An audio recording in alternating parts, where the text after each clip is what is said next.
Olá, muito bom dia a você que está conosco aqui pelo site Notícias Agrícolas. No ar, nosso boletim de acompanhamento do mercado. Todo mundo, o mercado inteiro na expectativa de volta aí às compras por parte da China, suspensão do embargo. Embargo que já dura mais de 15 dias aí, e essa preocupação, principalmente com o que fazer com os estoques, vem aumentando. A gente vai conversar agora com o Caio Junqueira, lá da Cross Investimentos. O Caio que está lá em Presidente Prudente, interior de São Paulo. Bem-vindo, Caio Junqueira. Obrigado por estar aqui com a gente mais uma vez, nos ajudando a entender todo esse imbróglio aí. Após essa questão da suspensão do embargo, né, das exportações para a China que é um cliente importantíssimo do Brasil, e está todo mundo esperando e até agora nada, né, Caio? Alexander, bom dia, né? Bom dia a todos aí, ouvintes. É uma satisfação estar aí com vocês aí, Notícias Agrícolas. Alexander, na verdade, está todo mundo muito perdido. Acredito que não só o pecuarista esteja perdido, esperando notícias, mas aparentemente as indústrias também estão perdidas também, esperando notícias. Algumas boas notícias chegam, de retomada de importação, de autorização para exportar, né? Recentemente acabou de chegar uma notícia que a Rússia parece que está levantando um embargo, mas está passando a ter essa preocupação que a China tem de animais até 36 meses, era uma preocupação que a Rússia não tinha. Parece que a China agora ela levanta o embargo, mas ela está colocando isso também nessa cláusula nova de exportação, sei lá como é que chama isso, mas é uma preocupação também que parece que esse país agora passa a ter. Então, assim, tem algumas notícias boas, mas a notícia que a gente está atrás, a notícia que o mercado está correndo atrás, é a notícia da China. A China leva aí praticamente 70% do que a gente exporta. Em algumas contas 70%, em outras contas 62%, então vamos usar uma média de 65% de tudo que a gente exporta entre China e Hong Kong. E está tudo muito parado, a falta de notícia é extremamente grande. A gente tem algumas boas notícias e algumas notícias que não são tão boas, e a gente precisa também usar essa comparação com o mesmo evento que teve em 2019, né? Mas o fato é que a gente está no escuro esperando algum posicionamento da China, e até agora nada. Pois é, mas foi bom você ter tocado nesse evento de 2019, porque teoricamente o evento de 2019 durou 2 semanas, e a partir daquele momento a gente já começou a andar, né, a voltar com as exportações normalizadas. E naquele momento também existia uma dúvida sobre o que fazer com o estoque, né, com a carne que estava estocada e pronta para ser embarcada. Inclusive, dessa vez a gente tem uma carne que está já em alto mar, a caminho aí da China, e está todo mundo muito apreensivo para saber o que vai acontecer com essa carne, Caio. Usando o que aconteceu da vez passada, dá para ter alguma ideia do que pode acontecer dessa vez? Então, Alexandra, são horizontes diferentes, né? São períodos diferentes, volumes diferentes. Então, é a mesma notícia, só que o contexto acaba sendo outro. Em 2019, a gente exportava para a China comprava nosso ao redor de 18, entre 15 e 20 mil toneladas mês, que equivale hoje a mais ou menos 3 dias de embarque nosso. Então, você vê que a disparidade de volume hoje é muito maior. Então, houve algumas preocupações nos contratos de 2019 para cá, que houve uma revolução já nessa parte de contrato, e atualmente a gente está tendo que fazer novas modelagens nesses contratos, porque o volume passa a ser muito maior. Em 2019, vamos pontuar aqui um pouco o que aconteceu, a gente tinha um estoque, mas o estoque de 2019 que ficou para trás era um estoque que não era tão representativo igual é o de hoje. E a China, quando ela levantou os embargos, quando ela fez o embargo, a China, os negociantes costumam mandar 30%, que eles chamam de calção. Então, fez um contrato, antes dessa carne começar a navegar, depois que o contrato está feito, tem um boarding livre, ela deposita 30%. Em 2019, a China por várias vezes, ao longo desses 14, 15 dias, não me recordo, pediu esse dinheiro, pediu esse calção de volta. Então, houve essa tratativa de tentar recuperar esse dinheiro, não se aceitava também o estoque e pedia-se o dinheiro de volta. Aí depois, quando voltou, tudo parece que se normalizou. Ela aceitou o estoque e o dinheiro que já estava lá permaneceu e eles começaram uma nova tratativa. Hoje, 2021, a gente tem o que equivalia ao estoque que ficou parado ano passado. Hoje a gente faz isso em 3 dias. Então nós estamos falando de um estoque hoje extremamente maior, muito maior, ao redor de 120, 130 mil toneladas e não 15 ou 18. Então é um estoque gigantesco que está parado aqui, que a China segue a mesma sequência do ano passado. Não aceita o estoque, só que isso hoje passa a ser um problemaço para o Brasil, porque o Brasil não sabe o que faz com isso, só que ela não toca no assunto dos 30%. Então isso aconteceu quinta ou sexta da semana passada. Ela aceitou, ela não tocou no assunto e em alguns momentos, de quinta para sexta-feira, ela sugeriu até em mandar um pouco mais de dinheiro para segurar esses contratos. Então isso deu um otimismo um pouco maior no mercado, mas a falta de notícia ainda é gigante, né? E a gente passa a ter 2 pepinos na mão. Um, que é o do embargo propriamente dito, mais cedo ou mais tarde esse embargo vai se resolver, pode se resolver hoje, pode se resolver amanhã, pode se resolver depois da manhã, mas o embargo vai se resolver de uma hora para outra. Só que eu acho que o pior, o que a indústria mais teme é sobre o embargo desse produto já pronto, desse produto já rotulado, desse produto já em embalagem. O que fazer com esse produto? Esse que é o maior imbróglio da indústria.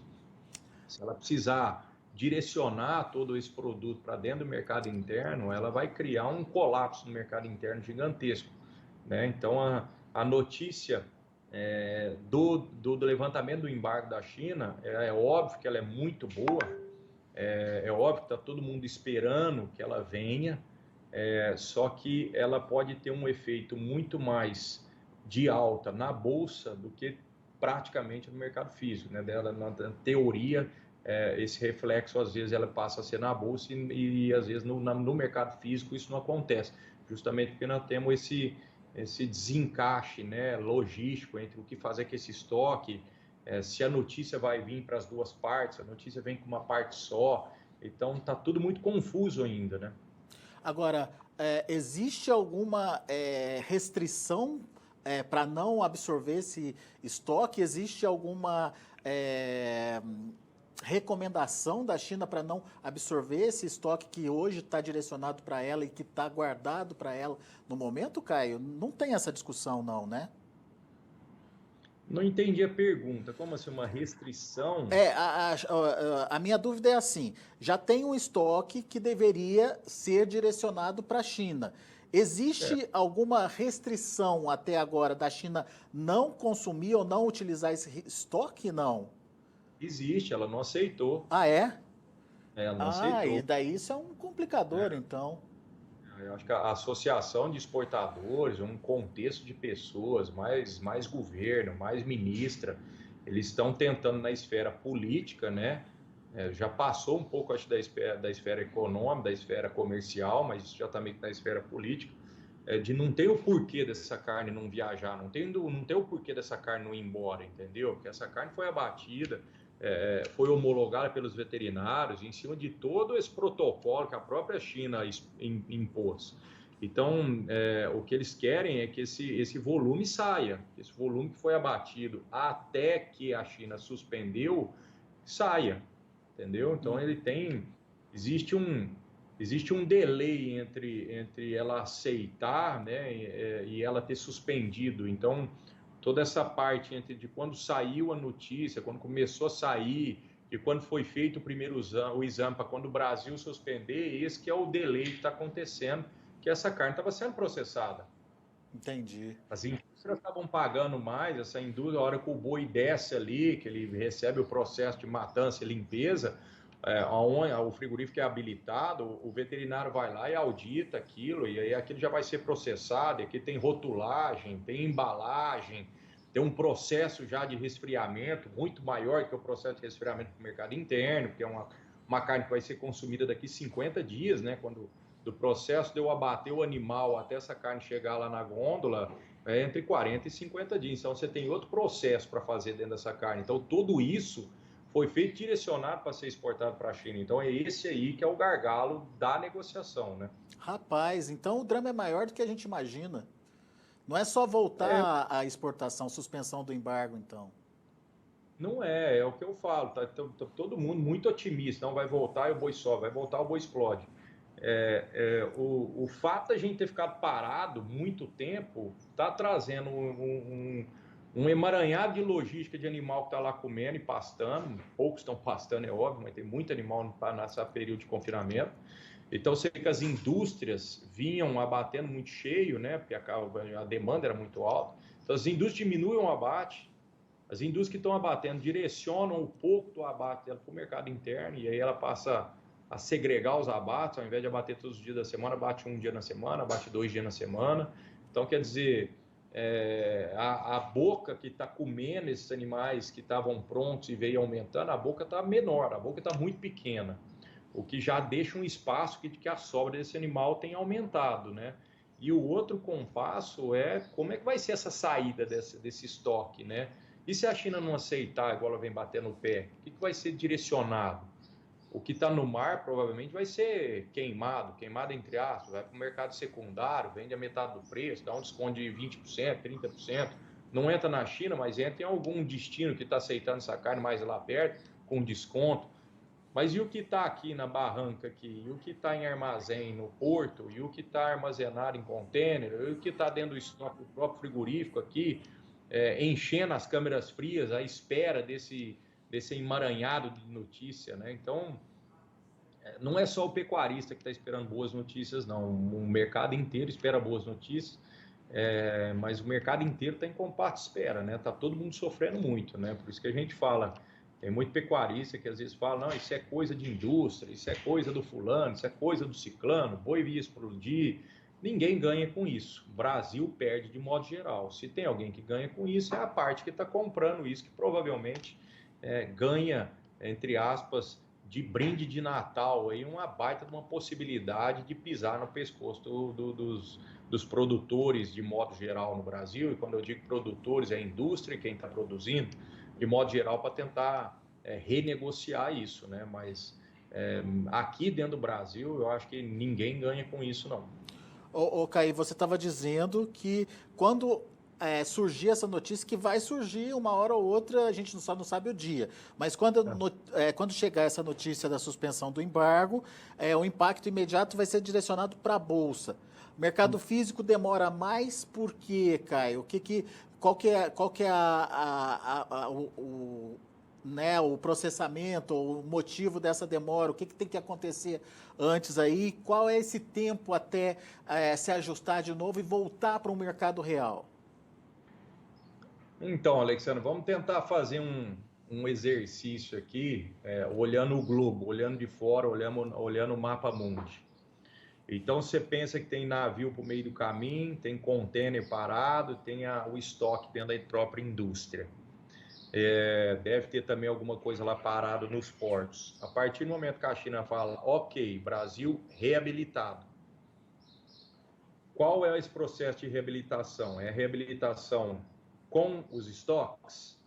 Então, vamos supor que sim, com os estoques. Então, vamos escoar todo esse estoque. Para eu começar, para a indústria começar a produzir de novo esse animal, você está entendendo que eu preciso dar liquidez nesse fluxo? Aham. Olhando o mapa muito em cima. E todo esse processo demora um tempo. Então, pensando que o horizonte das duas notícias positivas, eu imagino que um frigorífico volte a abater um animal direcionado para a China daqui a uns 20 dias.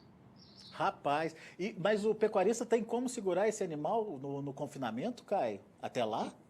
Alexandre, eu não mexo com indústria, eu não trabalho em indústria, eu sou pecuarista e não enxergo, não sei como. Eu estou imaginando isso, volto a afirmar. simplesmente que a gente vai pegando as notícias, que é um monte, um emaranhado de quebra-cabeça, e estou imaginando essa logística. Eu entendo, eu entendo.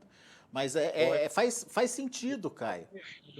ao invés de 15 dias, ao invés de 20 dias, eles voltaram a comprar daqui 10 dias, mas eu tenho certeza que não volta a comprar dentro da semana, e nem na próxima, porque você tem esse emaranhado de coisa que precisa fluir. É, Esse é olhando o lado positivo, o melhor ambiente, melhor horizonte, onde a gente tem duplo joia aí. Então você tem estoque e habilitação. Se você tem da China só o joinha de habilitação e você tem um negativo na parte de estoque, para mim é horrível isso. É horrível. você tem que dar vazão para esse estoque em algum lugar. Provavelmente vai dar vazão no mercado interno. Você vai achatar o mercado interno. É aquela história do copo cheio. O copo está cheio aqui. O mercado interno, não é todo mundo que dá conta de comer um boi de 330 ou de 300 reais arroba. Não é todo mundo. A gente sabe disso, que o mercado interno tem aquela sazonalidade que a gente conversa bem. Final de mês e virada de mês, entra salário, sai, depois o mercado interno estagna, para. Chega a cair até R$ 1,80 no boi casado. É muita coisa. Então você imagina você direcionar um negócio que está pronto, pô, de uma vez aqui. Tira daqui, pronto. Agora vocês consomem. Isso para mim é o pior dos mundos. Muito pior que isso é você ter negativo nas duas pontas. Tanto estoque como levantar o embargo. Essa última hipótese, eu não acredito que aconteça. Não tem por que a China permanecer com esse embargo. Ela também precisa, é óbvio que a gente é muito mais dependente dela do que ela nossa. É óbvio que a China precisa comer carne, mas a carne lá não é um hábito alimentar, a carne de boi lã não é um hábito alimentar, é muito diferente da gente falar que a China vai ter um desabastecimento de carne de porco e a China vai ter um desabastecimento de carne de boi. É muito diferente. Você não tem hábito alimentar lá, você está se criando um hábito alimentar de comer a carne de boi. Para nós é muito mais gostoso, a gente imagina que esse hábito vai ser criado fácil, mas para se mudar um hábito alimentar de uma população, se leva mais de 10 anos ou ao redor de 10 anos. É óbvio que você tem uma faixa de pessoas lá que não comiam, que passa a ter muito dinheiro, que estão comendo mais, é óbvio. Mas essa carne lá, se começar a faltar ou se subir um pouco, não vai fazer diferença, o pessoal não morre de fome. Esse é o ponto que a gente tem que chegar. Então, a dependência nossa, se a gente for fazer uma comparação, a nossa é muito maior para a China, né?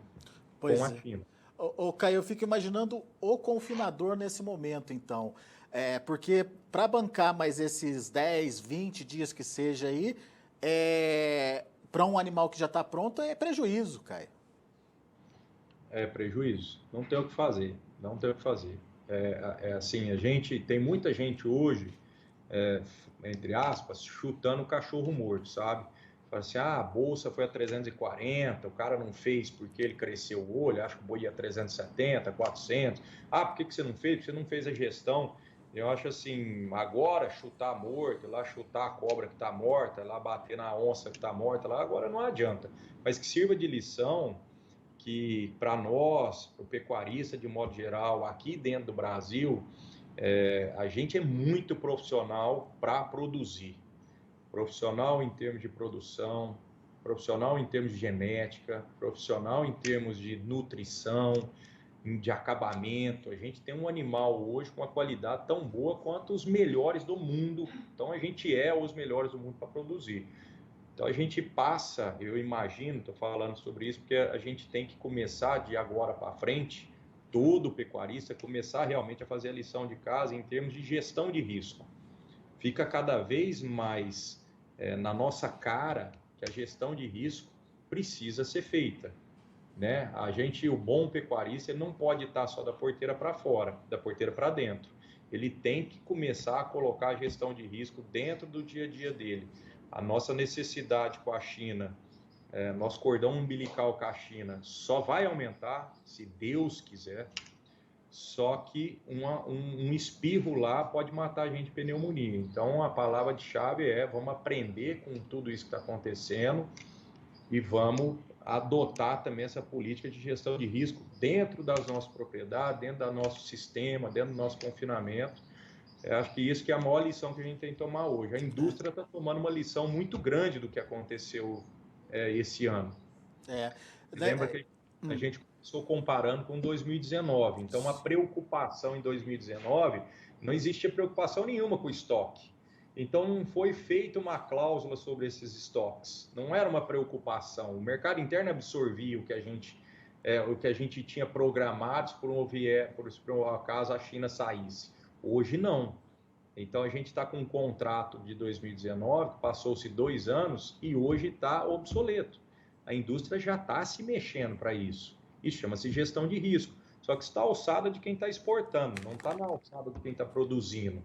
Então, fica na alçada hoje quem está produzindo, buscar ferramentas, né? Nós não vamos aqui chutar morto, mas precisa ter, e esse ano é muito eminente, mas cada ano tem seu solavanco que acaba dando cada vez mais fogo para a gente falar sobre a gestão de risco.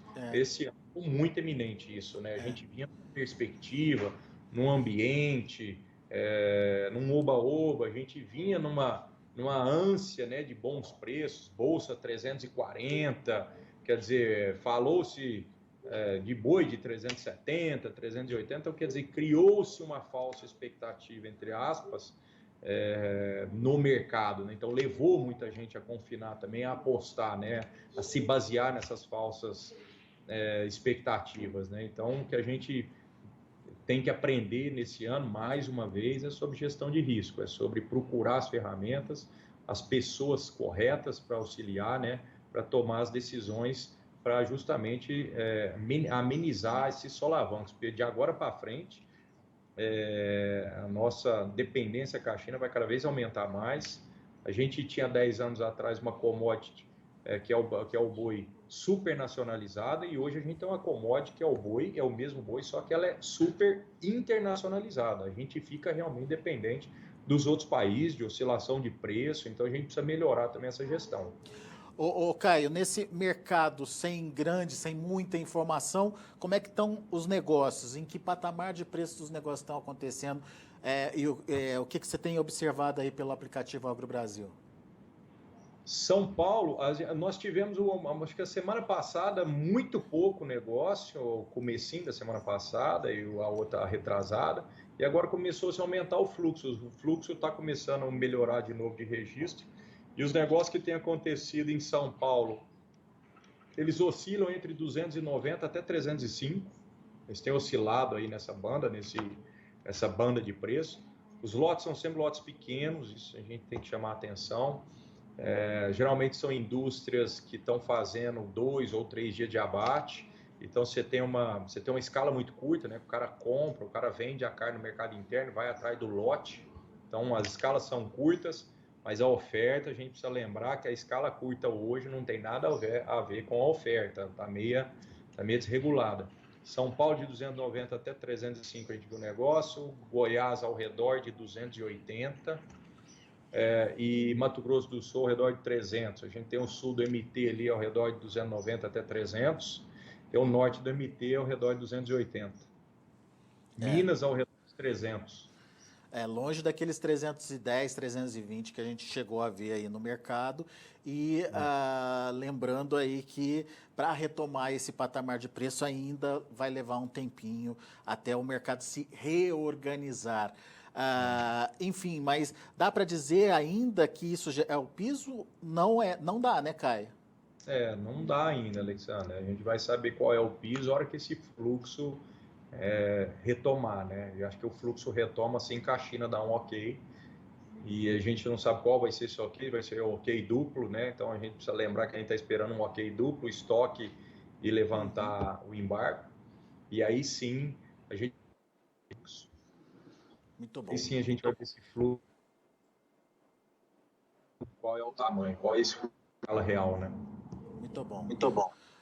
Caio Junqueira, meu amigo, obrigado pela sua participação mais uma vez conosco aqui no Notícias Agrícolas.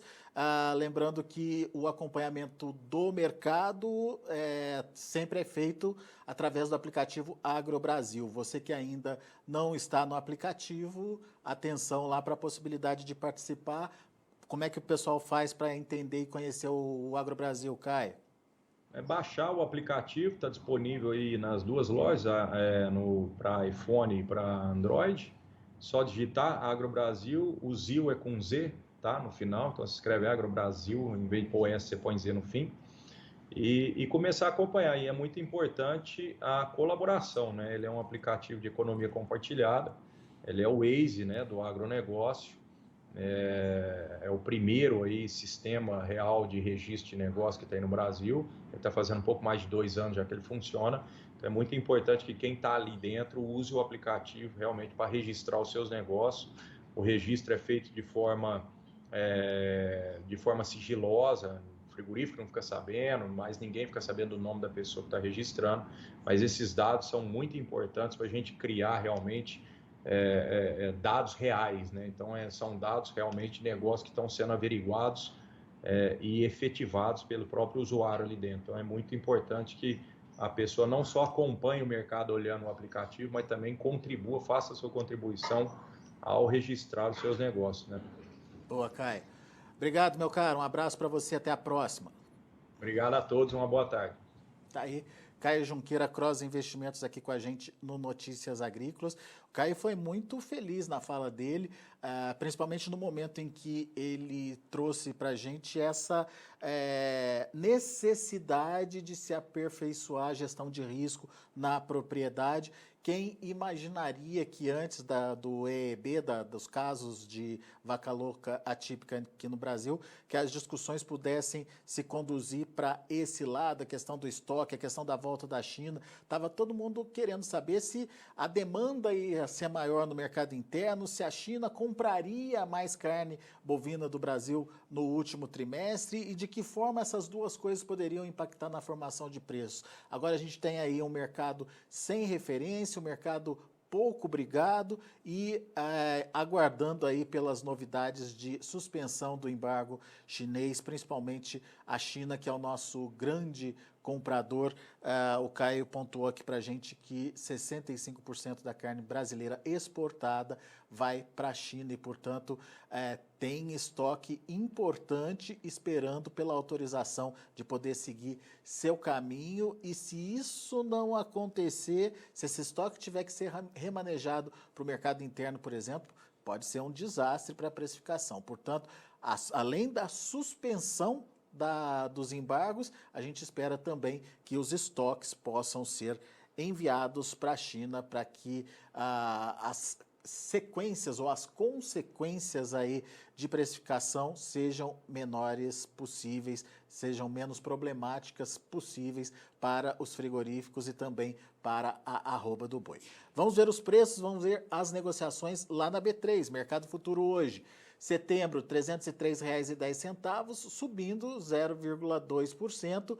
No entanto, os contratos que foram feitos mais recentemente, por volta do meio-dia, você vê na tela, outubro já está caindo, 0,08% a R$ 307,35.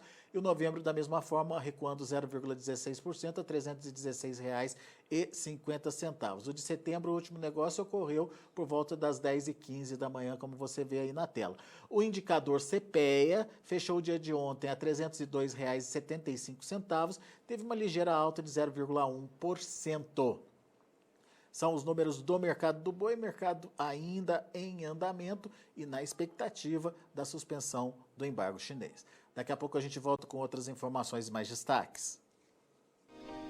Se inscreva em nossas mídias sociais. No Facebook, Notícias Agrícolas. No Instagram, @Notícias Agrícolas. E em nosso Twitter, @Norteagri.